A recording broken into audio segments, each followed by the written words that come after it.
नमस्कार। स्वागत है आपका अजीत अंजुम जी के यूट्यूब चैनल पर। मैं हूं अशोक वानखड़े। कल एक और विस्फोट केंद्र सरकार ने किया।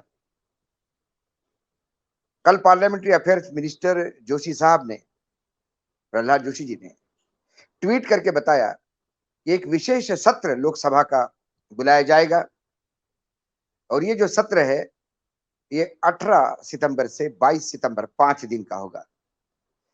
11 तारीख को G20 से देश फ्री हो जाएगा। उसके बाद एक सप्ताह का रेस्ट और इसके बाद 18 से 22 का ये विशेष सत्र क्यों बुलाया जा रहा है यह किसी को पता नहीं। अलग अलग कयास हर आदमी लगा रहा है। विपक्ष उत्तेजित है क्योंकि उन्हें बगैर कॉन्फिडेंस में लिए, उनसे बगैर विचार विनिमय किए ये सत्र तय हुआ और इसका अनाउंसमेंट कर दिया। जोशी जी ने जरूर कहा कि अमृतकाल का विशेष सत्र है, लेकिन यदि अमृतकाल का विशेष सत्र होता, सरकार को अपनी उपलब्धियां भी गिनानी होती, चंद्रयान के बारे में भी देश को बधाई देनी होती या G20 को लेकर भी कुछ कहना होता, तो एक दिन का सत्र काफी था। 5 दिन का सत्र जरूर किसी अन्य कारण से है। जब राजनीतिक गलियारों और अफसरों के अड्डों पे बातचीत हुई तो कुछ खबरें छन के आई और एक बात तो तय है कि ये विशेष सत्र भले ही अमृत काल का विशेष सत्र कह के इसको महिमा मंडित करने का प्रयास किया जा रहा है, लेकिन ये सत्र सत्ता पक्ष एक डर के साए में बैठा हुआ है और ये डर है कि ये सत्र बुलाना पड़ रहा है। मैं इसको डर क्यों कह रहा हूं? क्योंकि कुछ बिल्स जो इस सत्र में आने वाले हैं, जो बिजनेस इस सत्र में होने वाला है, जो खबरें मेरे पास आई हैं, जो सूचनाएं आई हैं अभी, उस सूचनाओं को यदि मैं आकलन करूं तो मैं इस बात को मान लूं कि सरकार भयानक डरी हुई है और ये डर सर्वोच्च न्यायालय का है, ये डर आने वाले 2024 के चुनाव का है, ये डर गिरती हुई लोकप्रियता का है, ये डर विपक्ष के एक होने का है। मैं इसे डर क्यों कह रहा हूं? जो खबरें आ रही है वो बता रही है कि 3 मेजर बिल लाना चाहती है सरकार। एक, जम्मू कश्मीर का स्टेटहुड वापस करने के लिए, जम्मू कश्मीर को राज्य का दर्जा वापस देने के लिए। आर्टिकल 370 को लेके सर्वोच्च न्यायालय में सुनवाई हो रही है। सरकार कई जगह जवाब देने की स्थिति में नहीं है। जब सर्वोच्च न्यायालय ने पूछा कि आप कहते हैं कि ये जो आपने 3 डिवीजन किए हैं जम्मू कश्मीर और लद्दाख के और इनको यूनियन टेरिटरी बनाया है, ये टेम्पररी है, तो आप बताइए आप चुनाव कब करवाना चाहते हैं?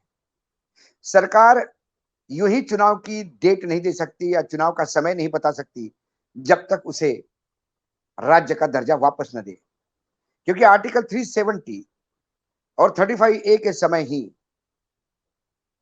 जम्मू कश्मीर 3 भागों में डिवाइड हुआ। तब भी सरकार ने कहा था कि ये टेम्पररी है। फिर परिसीमन की एक्सरसाइज हुई। सारी एक्सरसाइज होने के बाद भी यथावत स्थिति बनी हुई है। सरकार कहती है कि जम्मू कश्मीर नॉर्मल हो गया है। कई बार G20 की बैठक जम्मू कश्मीर करने की बात करते हैं, तो अभी विश्व सुंदरियां जम्मू श्रीनगर जाके आई हैं। इसके पहले डोवाल साहब बिरयानी खाते हुए रास्ते पे दिख जाते हैं। कुल मिलाकर यह बताने का प्रयास हो रहा है कि जम्मू कश्मीर की स्थिति 370 और 35 के बाद बहुत सामान्य हो गई। हाँ, सैलानियों का जाना भी शुरू है, लेकिन टारगेटेड किलिंग भी उतना ही चल रहा है।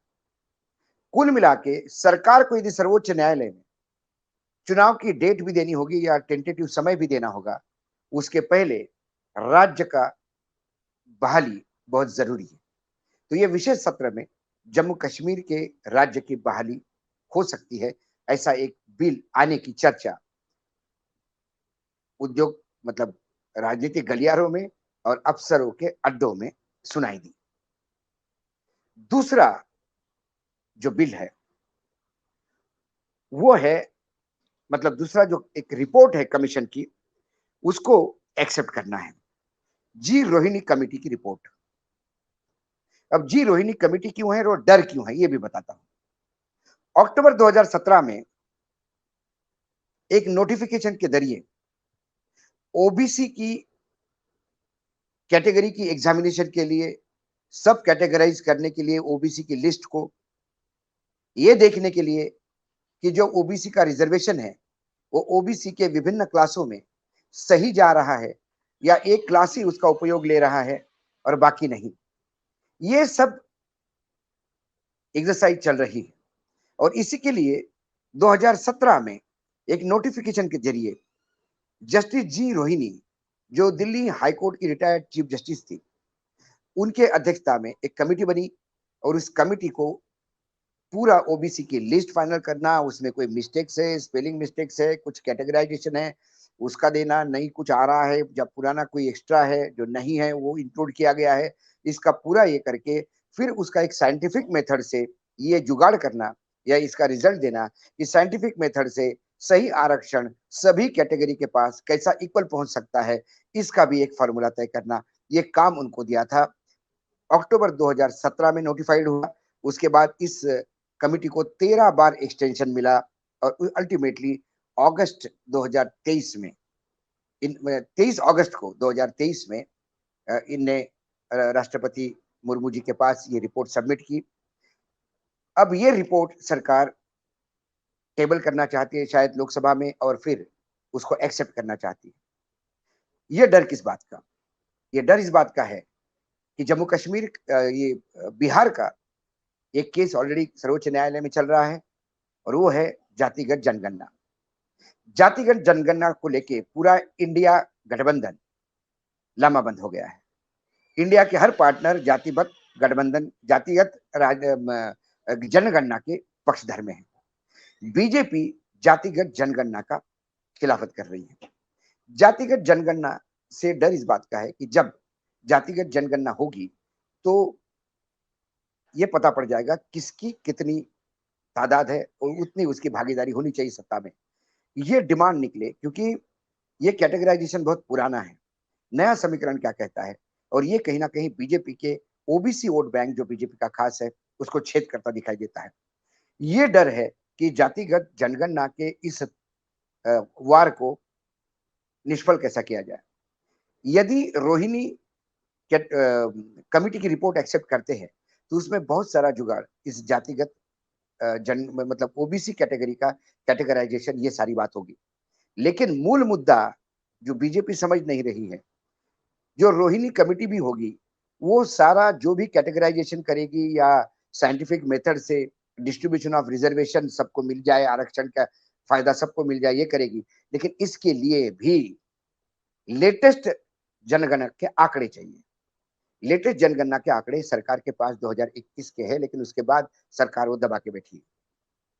जातिगत जनगणना जो बिहार में, जिसको सर्वे भी कहा जा रहा है, कोई जनगणना कह रहा है, इसके लेटेस्ट आंकड़े यदि सामने आ जाते हैं तो यही रोहिणी कमेटी की रिपोर्ट इंप्लीमेंट होने में और सुविधा होगी। तो ये जो जातिगत जनगणना का भूत जो सता रहा है, ओबीसी वोट बैंक है बीजेपी का, जिसका डर बीजेपी को सता रहा है। इसी के चलते उसका काट के रूप में रोहिणी कमेटी की रिपोर्ट टेबल होने की बात हो रही है। ये दूसरा डर है।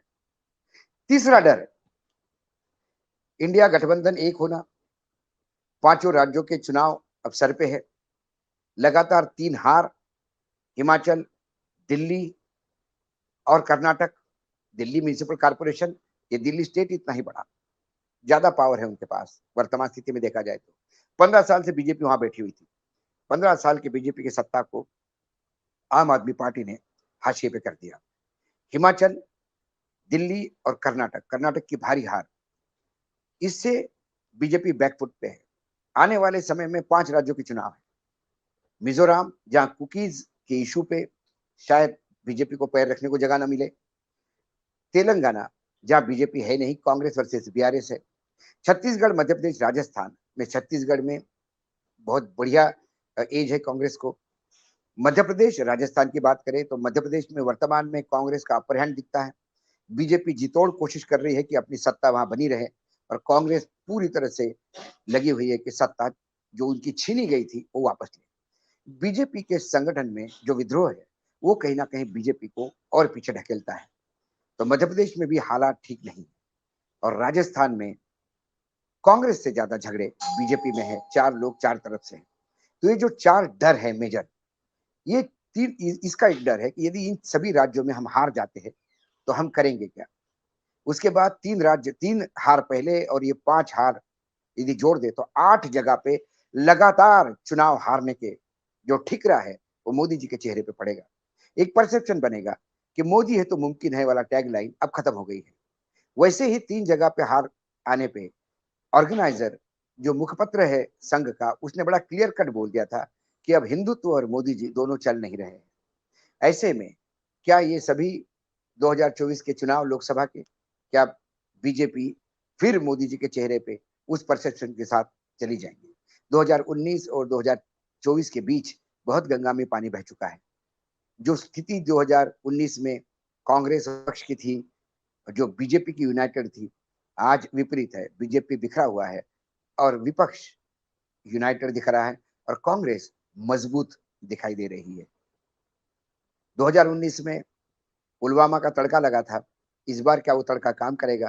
क्योंकि पुलवामा का नाम लेते ही बीजेपी बैकफुट पे जाती है। क्योंकि मलिक साहब का जो स्टेटमेंट है, उसने